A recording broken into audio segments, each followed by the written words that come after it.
नमस्कार, मैं विक्रांत पांडे। उत्तर प्रदेश जन यात्रा का आज 85वां दिन है लगातार और हम हरदोई में हैं।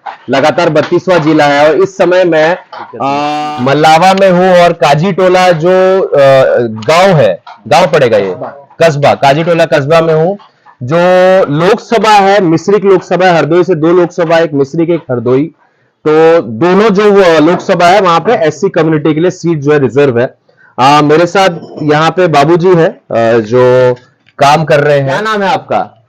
जी मोहम्मद अली। मोहम्मद अली जी। ये आप क्या बना रहे हैं, क्या कर रहे हैं, ये थोड़ा सा समझाएंगे हम लोगों को? जी ये ताना बना रहे हैं। तो अच्छा, हाँ, ये कपड़ा जब बनता है ना तौलिया, हाँ हाँ तो हाँ, पहले ताना बनाना पड़ता है। पहले ताना बनाना पड़ता है जी। अच्छा, उसके बाद फिर ये उस पे जाएगा लूम पे। अच्छा लूम पे। हाँ। तो ये जैसे मैं देख रहा हूँ ये सब धागे हैं, हाँ हाँ है ना जी। ये धागे हैं और ये आप लोग ने एक एक धागा में से देखिए कितना कितना खूबसूरत चीज है ये। इधर हाँ, दिखाओ दोस्त। ये डिजाइन ये बनाई सारे जाती है। ये सारे जो धागे के वो क्या बोलते हैं इसको, गट्टे को? कौन? Coin, coin. हाँ। ये सारे कॉइन रखे हुए हैं और हर एक मेरे को लग रहा है कॉइन में से एक एक धागा हाँ। आ रहा है जी। और ये प्रोसेस इन्होंने कितना बेहतरीन, मतलब ये सोच सकते हैं और ये बहुत पुराना प्रोसेस है मेरे हिसाब से। ये सब जी पुश्तैनी इसी तरीके से बनता हाँ, था, ये हम कई लोगों पीढ़ियों को से होते सही चला आ रहा काम है। है। चलिए, ये खूबसूरत चीज है।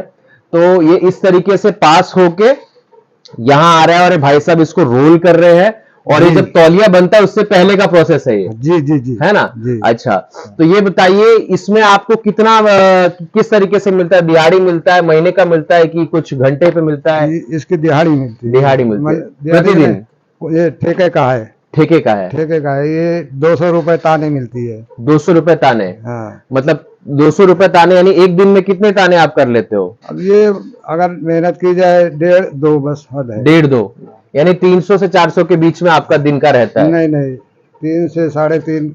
300 से 350 के बीच में। हाँ। अच्छा, इस तरीके से काफी पुश्तैनी चीज है। और एक और हमारे साथ भाई साहब है, उनसे बात करें। ये एक हल्का सा आप इसको करके दिखाएंगे? चलिए, बाद में हम दिखाएंगे। पहले ये देखेंगे कि ये जो प्रोसेस हो रहा है वहां हमने देखा वो रोल कर रहे हैं सारे धागा को उस तरीके से और यहाँ पे अलग प्रोसेस है। तो ये आप क्या कर रहे हैं? ये बीन है, तौलिया बन रही है। पास रखिए उसको। ये तौलिया बन रही है? ये तौलिया बन रही है। अच्छा अच्छा, थोड़ा सा इसको बना के दिखाएं किस तरीके से होता है। अच्छा लाइए माइक। अच्छा, तो इस तरीके से ये तौलिया बनाते हैं और रुको रुको, मैं देख रहा हूं कि आप लोग पूरा जान लगा रहे हैं इसमें। हाँ है? हाँ जी, जान लगा रही पूरी। तो दिन के कितने तौलिया बना लेते हैं आप? दिन में हो जाती है 18-20 तौलिया हो जाती है। 18-20 तौलिया रहते हैं और तौलिए के ऊपर कितना मिलता है आपको? 15 रुपए तौलिया मिलती है। 15 रुपए, यानी 250 से 300 के करीब मिलता है आपको हाँ, दिहाड़ी? 2.5 तक बन जाते हैं। अच्छा अच्छा, और कुछ अपना एक्सपीरियंस आप बताना चाहें? कितने साल से ये बना रहे हैं आप? ये है कि 3-4 साल हुए। 3-4 साल से आप इस काम में हैं? बढ़िया से बोलना। तो हमारे साथ एक और भाई साहब है। ये तौलिया जो आप बना रहे हैं, आपसे भी पूछूंगा। 20 तौलिया नहीं है। 20, यानी 300 रुपया कमा रहे हो। ये बताओ, आज के दिन में 300 रुपया आप कमा रहे हैं और जो महंगाई है, तो किस तरीके से आप लोग अपना पालन पोषण करते हैं? क्या जो समस्या है वो तो जाहिर बात है आती ही होगी।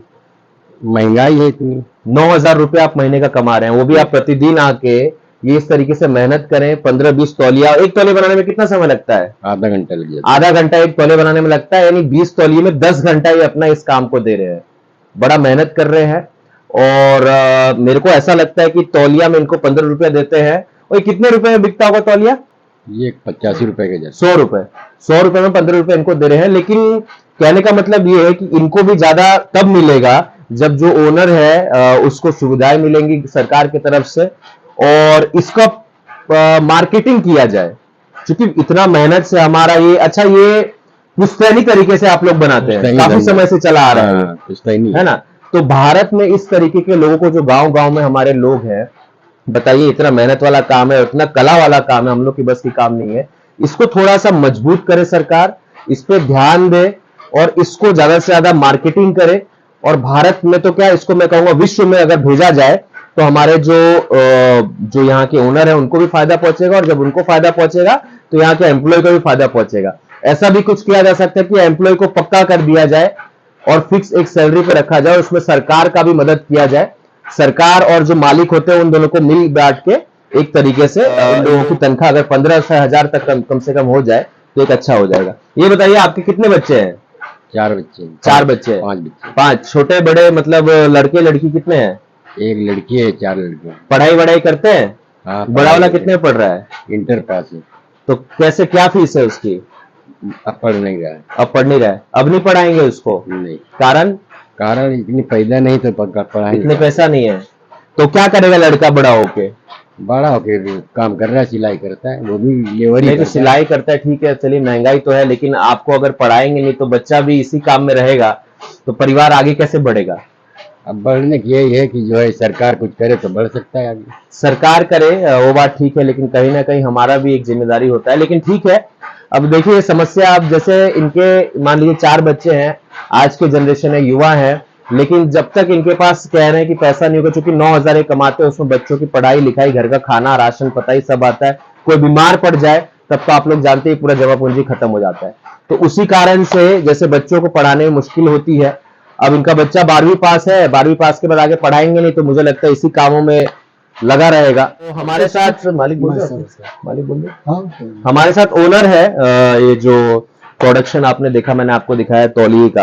ये बताइए इस बिजनेस के बारे में आप लोग बताइए, कितने समय से आप लोग कर रहे हैं, क्या इसका हिस्ट्री है, इतिहास है, कल्चर क्या है आप लोगों का, पहले किस तरीके से कमाई था, अब क्या है, थोड़ा जानकारी दीजिए हमें।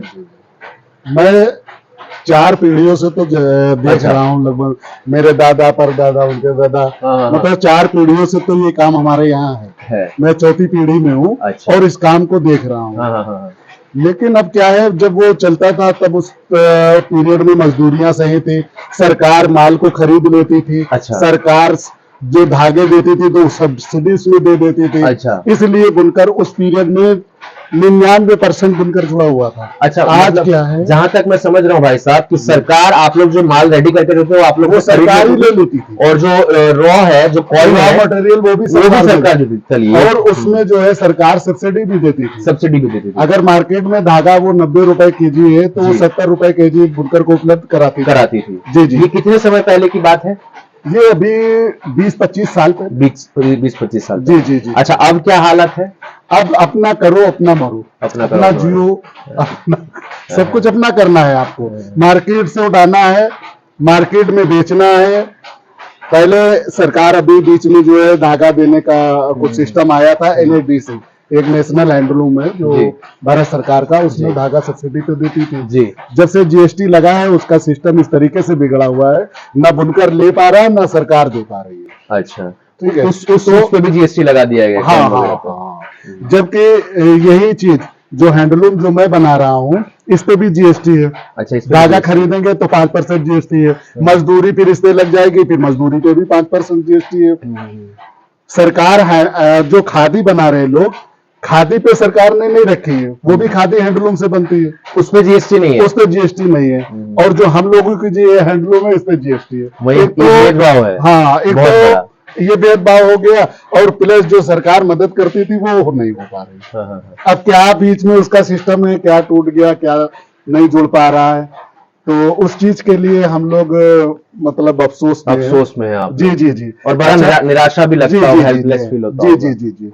अच्छा, मजदूरियां कम होती जा रही, लोग इस काम को छोड़ते जा रहे हैं, गिने चुने लोग रह गए। बस गिने चुने लोग रह गए हैं। आप ये भविष्य अंधकार में दिखता है इसका। 20% लोग बचे हुए बुनकरी में, और अगर सरकार इस पे ध्यान नहीं देगी तो हमें लग रहा है ये काम ही खत्म हो जाएगा। और आप लोगों का जो 4 पीढ़ियों से इनका चला आ रहा है ये काम, यानी 100 साल से भी ऊपर मुझे लग रहा है ये काम चला आ रहा है।